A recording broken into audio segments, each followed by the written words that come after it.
ছোট ছোট ভুল থেকে শিক্ষা নিতে শিখুন। মনে রাখবেন, হোঁচট সবসময় ছোট ছোট পাথরের সাথেই লাগে, পাহাড়ের সাথে নয়। অহংকার করো না, পতন হবে। অতিরিক্ত সরল হও না, এই স্বার্থপর সমাজ তোমায় ঠকিয়ে দেবে। বেঈমান কখনো অপরিচিত মানুষগুলো হয় না, খুব কাছের মানুষগুলোই বেঈমান হয়। আসলে কেউ কাউকে ভুলে না, প্রয়োজন ফুরিয়ে গেলে যোগাযোগটা বন্ধ করে দেয়। যেখানে আপনার মূল্য নেই, সেখান থেকে সরে আসা বুদ্ধিমানের কাজ।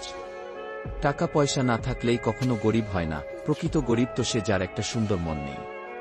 বিশ্বাস ব্যাপারটা বড় অদ্ভুত। মানুষ যা কিছু পায় বিশ্বাস করেই পায়, আর যা কিছু হারায় বিশ্বাসের কারণেই হারায়।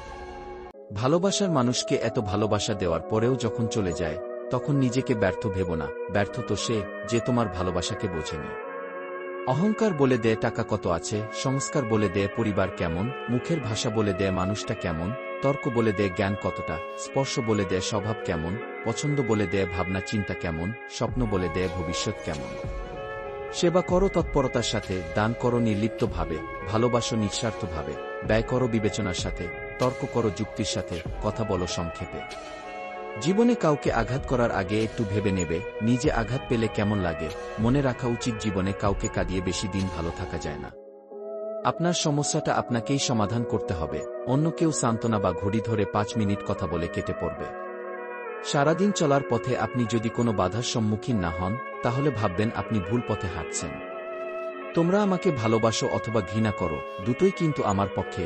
যদি আমাকে ভালোবাসো, আমি থাকব তোমার হৃদয়ে। যদি আমাকে ঘৃণা করো, আমি থাকব তোমার মনে। যখন নখ বড় হয়, তখন আমরা নখ কেটে ফেলি, হাতের আঙ্গুল নয়। ঠিক তেমনি সম্পর্কে যখন ভুল বোঝাবুঝি বাড়ে, তখন ইগো ত্যাগ করো, সম্পর্ক নয়। পারফেক্ট সময় আসবে এটা ভেবে বসে থেকো না, খারাপ সময়গুলোকে নিজে থেকে পারফেক্ট বানাও। তাহলে দেখবে জীবনে আর কোনো কষ্ট থাকবে না। তো ধন্যবাদ বন্ধুরা, আজকের এই পর্যন্ত। আর আমাদের সাথে থাকুন, সঙ্গে থাকুন এবং আপনার পরিবারের সঙ্গে বেশি বেশি সময় কাটান এবং খুশি থাকুন। ধন্যবাদ।